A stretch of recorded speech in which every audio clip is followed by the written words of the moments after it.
gathered some of the industry's top builders and fabricators on this stage to show you their skills live and in person. Watch as they chop, grind, and weld their creations into existence right before your very eyes. Feel free to ask questions at any time directly to your host, Pat Jansen. The doors to the shop are open, so pull up a stool, kick back, and welcome to the Grease and Gears Garage. All right, folks. Thank you, Brian. Thank you. A smattering of applause. Folks, we bring folks up on the stage at Grease and Gears Garage all over the country with custom builders to show you what you can do yourself, but more importantly, to show you what they do day in and day out in the shop. You know, we kind of demystify some tools, some processes, some of the things you're going to be able to do, some of the things you can't, some of the things you can't do because you're too fucking stupid, some of the things you can't do because it's simply too complicated and you need tools. Brian, I wasn't talking about you specifically. Yeah, not now, maybe in a little while, Yeah, but right now. It's coming. How many of those have you had? Because we don't want to offend you. Lemonade. Jump up on here. So, but today we're at the 79th, we Facebook Live everything. We're at the 79th annual Sturgis Motorcycle Rally. So if there's anything here that you see, you can always go to Cycle Source Magazine's Facebook page, or you can go to Grease and Gears Garage on YouTube. You can watch it over and over and over and over and over again until you're an expert. Today what we have is Xavier from Providence Custom Cycle Works, and Chris and Mark from Flatbroke Chops and Rides. I'm Pat Jansen from Sin Central Garage. And they are going to walk us through how to space a rear wheel. Hold on, we found something better to do. Okay, so Fucking kids. first thing I want to do real quick is send a shout out to the people from Weld Table. As you can see here, we have used this apparatus to hold down our example, to do our wheel spacing, but all of these tools that are on the table right now, this was all provided by Weld Table. Anyone that's familiar with fabrication work, a Blueco table, which is the high-end version of this, tons and tons of money, like tens and tens and tens of thousands of dollars. Weld Table makes a nice, affordable product for the home shop. They've had us take this one on the road with us. It's a great product. Their lockdown clamps and the stuff they provide with it, we couldn't do this show without them, so thank you very much, Weld Table. And we do keep it in the back of the trailer, so when we get home, it's the first thing we take out and use at the First shop. thing into the shop. Hands down. We actually have built, most recently, we built an entire sidecar for a funeral bike to hold a casket. Yeah. This thing has ears that go off of it. We managed to build the entire frame for that, so a casket-sized frame on this table and keep everything straight. Yeah. So, sorry, there you go. No, it's Back to reality. I think if you want to progress forward in any kind of fabrication or any kind of metalwork that you're doing, you have to have a very reliable flat table. Certiflat and tabandslot.com and weldtable.com have these. There's so many different variations that they have. They have small ones, big ones. This is an actual one they call the butcher block model that actually has 90 degrees that you can turn up, which, if done right, when you assemble it and you weld it together, will give you everything you ever need for a perfect 90 anytime you need it. And like Chris said, all of the attachments that are available through the company give you limitless amounts of possibilities to fabricate stuff and have it done right.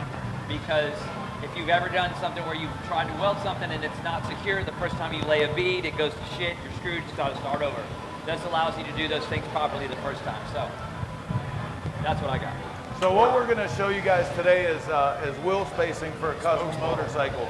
Now, why is this important? You may or may not be able to build your own custom motorcycle. You may never find yourself in a position where you have to measure for wheel spacing on a motorcycle wheel.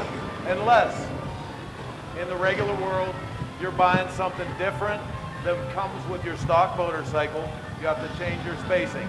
If you're buying a parts bike and you don't have the wheel spacing that came with that bike, all of this applies. The stuff that you'll learn by putting a brand new wheel on a custom bike and figuring out your wheel spacing, that'll help you through everything. You'll understand what you're trying to do from start to finish with spacing the wheel out, because the foundation of a motorcycle is those two wheels. Keeping those two wheels in line, the rotating mass that affects the gyroscope that makes a motorcycle stay upright starts with this alignment. And if it's misaligned and it's not spaced properly, it won't go down the road properly. It may go down the road, but at some point in time, the tires are going to wear it correctly. The bearings will probably give out. The spacers might not be right, and the next thing you know, you have what we call the death wobble. And they don't call it the death wobble because it's fun. So everything that you are riding on is based on your front and your rear wheel tracking true to your frame, which is center deadline. Because everybody's been down the road and seen a car doing this with the wheels like this, or the ass end of a motorcycle, maybe optically looking like it's riding to the left or to the right, and it probably is. So to the rider, when you're riding, you can't really feel it. It's not apparent right off the bat, but it will give you problems later on, and it could be catastrophic problems. So save your ass, do it right the first time, and align your tires to your motorcycle. Chris and I another point about these spacers is if you take your rear tire off yourself, because we just had a guy do that, had another builder go, he calls Chris and says, hey, which side of these spacers go on? It's that critical. Take a picture. If you can't remember, take a damn picture. It is critical, and so don't take for granted they're the same size or anything else. So starting off with this, we have a wheel that has both the sprocket and the brake rotor on it. The number one thing that you want to do in the custom application is make sure the spacing first between your brake rotor and your, wow, that's really bad. Yeah. Anybody else hear that? Okay. Is it coming back? So what you want to do is get your spacing so that your brake pads are running in the middle of your rotor. From there on, like X said, we're going to pretend that this is the neck of our motorcycle. We start out with the string on the very top of the neck so that we can get a straight line down the whole backbone and across the tire, and this is where we begin to center for our spacers. It changes as I move too, which is awesome. Now there's a lot of ways to actually do this. Some guys use strings, some guys use lasers, some guys get crazy measurements. It doesn't matter as long as your tire is right in the middle. If you're backlining your frame, it doesn't matter. Rigids are different than swing arms. I've seen guys try to align their tire in the swing arm. Improper. It has to be in the backbone of the motorcycle. And we know this works because the Egyptians even used the same method to build everything they built. Yes. Honestly, they used this exact same method to make sure every pyramid was built square. And a really good, there's a lot of bolt, the next actual stem bolts for the top tree that are threaded.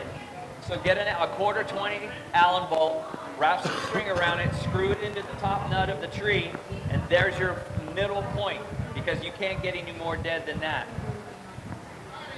So what we're going to do here, and this is something that we do, a lot of builders have different practices, whether they do their wheel spacers at the beginning of the build, or if they wait till the end, till the powder coat and the paint and whatever else has been applied. At Flat Broke, we start at the beginning, and then when we come back for final assembly, we'll face our spacers and feel that interference fit. We want to slip fit to our spacers, but we'll wait, like I said, set them up first, put everything through paint, powder coat, what have you, and then we go back and we face our spacers to get the interference fit. And what is facing? And what is facing? Facing for us is on a lathe. We'll put that thing, we'll chuck it up in the lathe, and we'll just take, a little skim coat off of it at a time.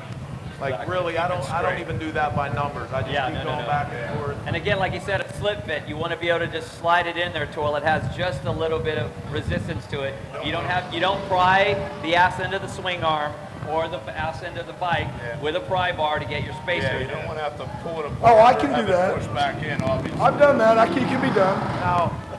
Now, for everybody on stage here, we all have a lathe at our shop. So typically we all make our own spacers out of whatever material. Some people have fancy design, whether it's aluminum, brass, steel, we'll make our own spacers.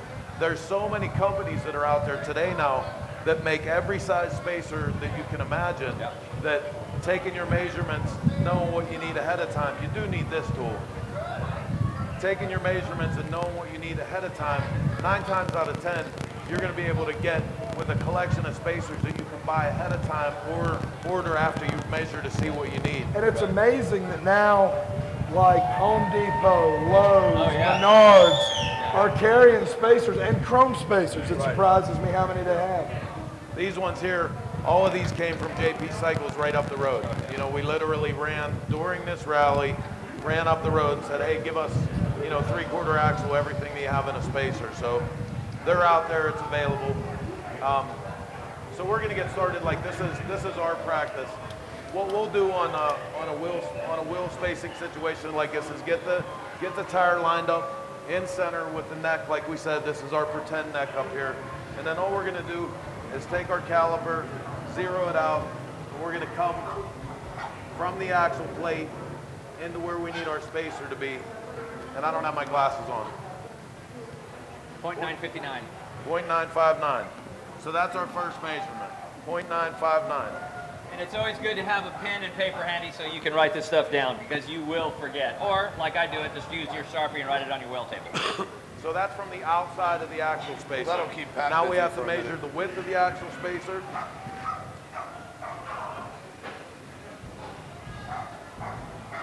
.319. 0.319, so he's gonna do some subtraction there and give us the exact space of our wheel spacer for that side. No, I was adding. 319. That's 0, right? No, I'm not adding. I know I saw those damn reading glasses someplace. That's 4. 3 from. It's destined to be. 96. So 6. 6.40. What's that? 6.40. 6. 0.640. 0.640. Yeah, 0.640. Okay, so we have a 0.640 is what we're looking for axle. So now, like I said, we're gonna work with the spacers that we've gotten from JP Cycles already. And we're gonna start measuring these to see where we're at close to that. 0.5, 0.7. So technically, we need to take this 0.7 and bring it down a little bit. We would take that on a lathe and we'd bring it down until we had our 0.640. We're just gonna use the one that's the size below it for the practice of the fact that we don't have a lathe here. So Mark's gonna pull that axle over. Okay, back through. Oh, Just over, put it back in. Sorry. Well, I'm apologizing, you're the one who pulled it out. Go down, baby. Watch your finger. I'm ready. what's that? Good? Go ahead. Yeah, put it through. It's hitting that bearing. All lined up. Orange hammer, Pat.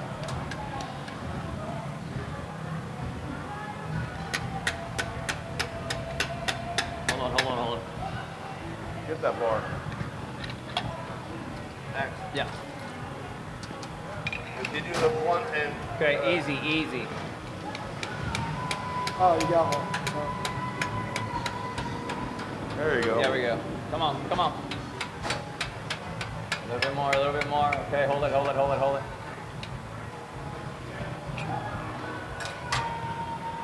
Okay, slide your spacer in. Make with the tapping like my mother used to teach me to tap Up, like up. this. You know, Christoph, my mother back in homeland teach me tap like this. Hammer. She says hammer it. No. No. No. Okay, Mark, She easy. says P3. Yeah. P3 hammer these. And I say I hammer these with my mother. Jesus. Why is it not coming through? Good. Hold on. What the hell? Move your finger, Chris. Move your finger. Come on, God. There's a caliper mounts in the way. No, I got it. Okay, Mark, go. There she is. All right. That's what I call there.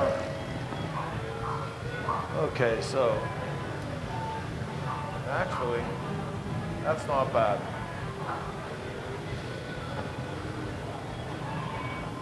And when you're doing it, you have to make that face. Yeah. You can't do it and just be like, oh yeah, that looks cool. Yeah. Okay. So Creepy dude at the bar face. what we're most looking to do in this is not to flex the frame when you're putting your axle together. You know, other guys have other opinions about that. I don't like to pull the axle plates in. No. I like to get everything fitting so it's a natural, like, little bit of tension, you know, very, very small amount, but I don't like this, like, hey, I got a ½ inch I got to make up. Yeah, that's going to cause a problem. All right, so left side's done. Our brake rotor's spaced. Our wheel's spaced. We're within, what, a 10,000? We're gonna move to the other side. You wanna do the other side? No, go ahead. I'll write it down. Okay. Basically the same procedure, just do it on the other side. I'm just gonna stand right here. Yeah. I'll be here if you need me. So same deal, and I'm gonna go right up against the bearing face. Make sure that you're tight on this side, up against your shim and all our spacing's all tight. He puts little thing through hole and hits bottom and he knows number. 1.171. So we're an inch at 1 inch and 171. This is good number. So an inch and 200,000. And that should be the same axle plate thickness, but I'm not even gonna rely on that. We'll go again, just to make sure. Yep, 0.306. My mother teach me math too, Chris. You know these? No. Oh boy, he's cheating. I'm cheating. I'm not checking my messages. Oh, maybe I am. Just kidding. Why do you have so many naked pictures of you on that phone? Nah. 865. Okay, 0.865 is the spacer that we're looking for.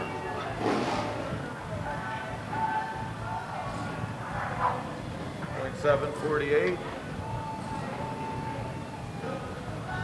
812. 928. 928. So closest we're going to get today is 812. Yeah. Like I said, we have a 928 here. So 865 is what we're looking for. We would take this 928 and we'd bring it down until we got that number. For the purpose of today's show, since we don't have the lathe, we're going to go with the next size down, which is a 812. 812. It's a little bit smaller than what Can we're I looking ask a for. question in your opinion? A guy's doing this, he doesn't have a lathe, he's gone and he's bought these, he's got various size spacers. What he does have in his shop, because he's been building, you know, little pieces for his bike here and there, he's got a belt sander. If you're only talking about thousandths of an inch, and if you're good with a belt sander, I've Yeah. seen guys with belt sander that can do as much as almost Yeah. as a guy with a lathe. But the bottom line is, it's got to be square. You know, so whatever you do, I'm not going to advise somebody to do that. I have done these things myself. Yes. Just on my last build, I used a belt sander for almost everything. Like if I could figure out how to make peanut butter and jelly sandwich on that, I love that tool. I do too, that's why I asked, because if you only need to take off a little bit, because some of these are really close. The thing I would recommend, if you're going to do that, I would set this thing on a known square surface, flat. I would get a marker on something flat, looking for that place where you need it to come to, and I would, around the entire radius, I would make a line, and I would just sit there with the finest belt, and I would just sit there and keep working on it and bring it all down together. You put it in a vise with a pipe cutting tool, mark it, and then you get a nice straight edge all the way around. Now you've got a good mark. Right. Yeah, if you have a big enough space. Yeah. If you have, you know, because like he said, some people don't have that in their garages, so they have to do what we have, which is called make and do. Yeah, I mean, I've had to do it before. So. Yeah. Go ahead, a little more, right there. Back through. I'm a redneck. We still do shit like that. Okay. And not only do you have to have the tire and the frame straight, the axle needs to be the same distance from the rear or from the front, however you do it. Some guys will set their bikes up with their axle in the middle to get all their measurements for their chain, for their rear fender. It follows the contour of the rim. However you do it, the axle cannot ride crooked in the frame. It has to ride just as square as the tire alignment is to the backbone of the frame. I've seen guys do that looks all great, and then you look at their axle, and one side has 1/8 of an inch more adjuster screw than the other side, and then they wonder why their tire wears odd and it tracks funny. So if you know the length of your screws, and you can count the threads on them, However you need to do however it, you need to measure do it. and I mean, tape. there's 1,000 ways. You This can, to wear. Yeah. yeah, This you is- just measure the I length of I it. like to measure everything with this is my favorite tool in the shop. Absolutely. Next to the belt sander. Yep. It makes peanut butter and jelly sandwiches. Next to of peanut course. butter jelly. What is these But- two called, Christopher? These It's tools? a caliper. This is a digital caliper. It's a digital caliper. So I can get the exact measurement Yep. over here and keep it. You can buy those. That's a very nice one. You can buy them at Harbor Freight, though. You can buy them at hardware store. And there's digital, and there's dial, and there's all kinds of different ones, but as long as they measure the same thing on Have both one. sides. Have one. Absolutely. Okay, so now we have our tire centered, we have our spacers made. We're sure that this is going to ride straight with the frame. The next thing you're going to worry about on this in spacing is, since our brake is already spaced, our brake caliper is spaced to our rotor, if we were going to the next step of the build, it's how our chain, our rear sprocket goes to our front sprocket. We would look for the alignment in that. That can be affected over here with shims, you know, it can be affected with a dish sprocket. There's a number of ways that you can go after that. You hope and pray, like we do, that when you put that on there, it's just in line and you don't have to do anything. But And you said something earlier about the brake caliper in the middle of the caliper of the rotor. Why? because you want clearance and travel. That's good proper braking.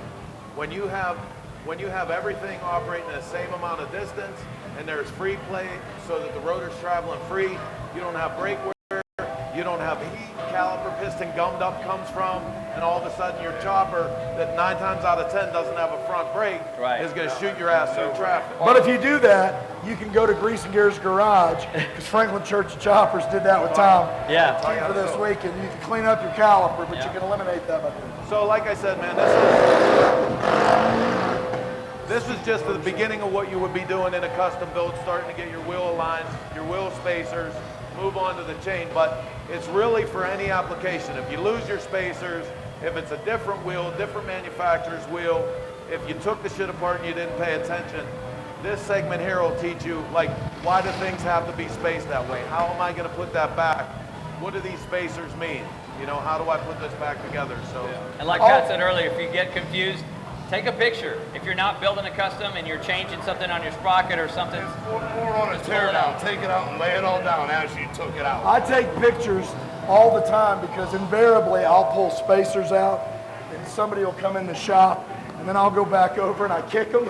Yeah. And I'm like, oh, clever. or somebody brings you a peanut butter and jelly sandwich and you forget what step you were at, and then you're like, oh, Made this on a one This belt is sander, of also course. handy if you're buying a used bike. It's got lots of, you can take this with you when you're buying a used bike. You can begin looking at, you can tell whether or not it's been tweaked, whether the rear end of that bike has gone down hard. oh, look, Xavier just bought a soft tail. It had a piece of all thread for a rear axle. So, So the rear axle was a piece of all thread, and whoever had it, and it was probably his pride and joy at one time, but it made a hell of a lot of work for me. What that axle did is, after time, on the top and the bottom of the actual plate where the swing arm goes, those teeth for that all thread had literally, I use the term because I'm from Texas, wallered out what at one point in time was a 3/4 amount of area.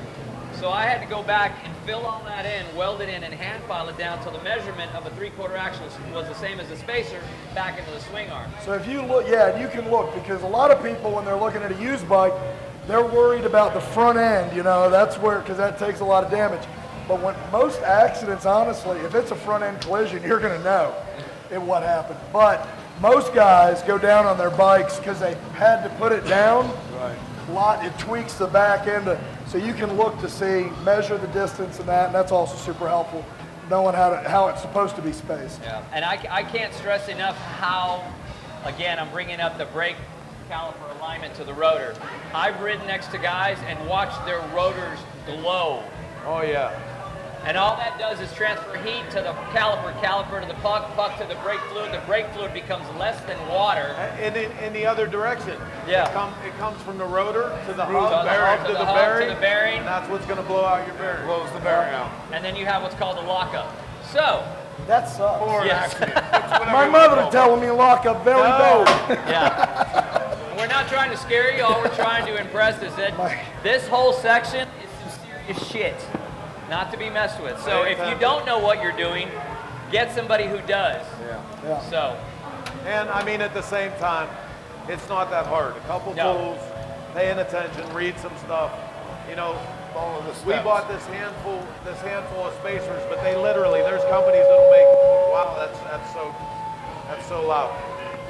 There's companies that make 20 different sizes in a set. So the odds that you're going to find the perfect spacer in them are pretty good. yeah. All right, guys. That's about it. Well, listen, I tell you what, thank you three guys. You guys are always here. Happy Chris, spacing. happy spacing. Bill, So, but we Yeah. want to thank Flatbroke Chops and Rods for being here. Providence Cycle Works, you guys are terrific. Thanks for you guys out there on Facebook world watching us. Appreciate it. We're going to be back next year in Sturgis, but look for us all over the place. We're at every rally, popping Hey. up places you wouldn't expect. I want to talk about something for a minute. So all of us here have set up a new thing at Sturgis called the Handmade Lot. If you guys didn't get a chance to see that, it was up at the Steel Pony. Last night we had the first ever Black Hills Boogie pre-1980 chopper show. We ran some mini bikes. I think we have some footage of the mini bike races, don't we? We have footage. Can we roll? We got what? Footage of the mini bike races. This is the fun we had last night. I love watching Noah watch that today because he was watching it. The first time he wrecked, he went, oh. The second time he went, oh. Ladies and gentlemen, thanks for being with us. Enjoy the rest of your Sturgis. Be safe out there. Peace. We're out. Thank you. I'm out. I'm outie. I'm out of here. Like my sister says to me on No.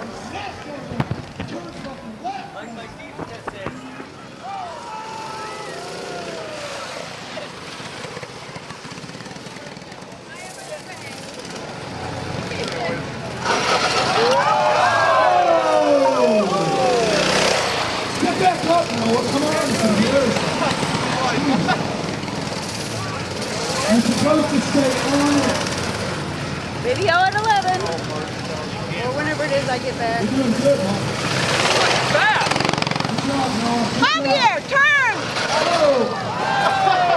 Hey, you got the motor now.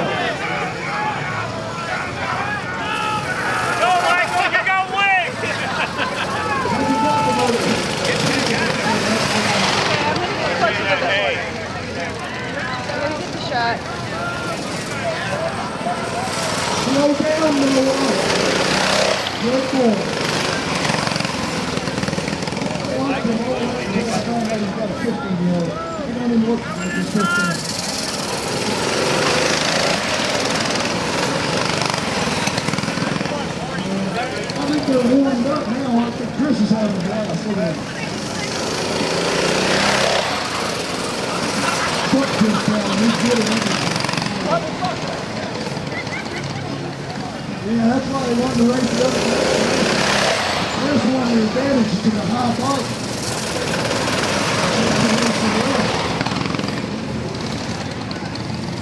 All right, Chris, you're doing real good. Just like you do everything else. I'm gonna go inside.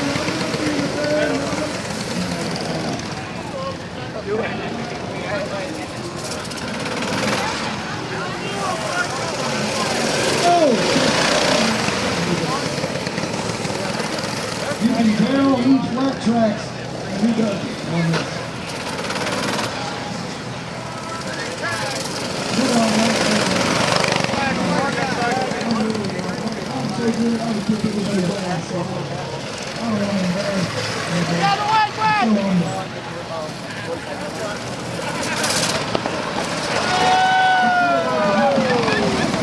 Hey! Tired yet? Yeah, I don't want to tell like Sean, but he's got a picture of it. Where are you at? How are you? Good. How are you doing? I'm doing all right. Doing all right. I saw you were having a spot out there. Mailman.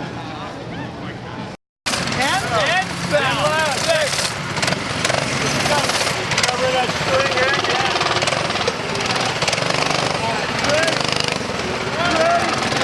Ready? Get on your feet, big boy. Go! Nose out front, taking the other corner.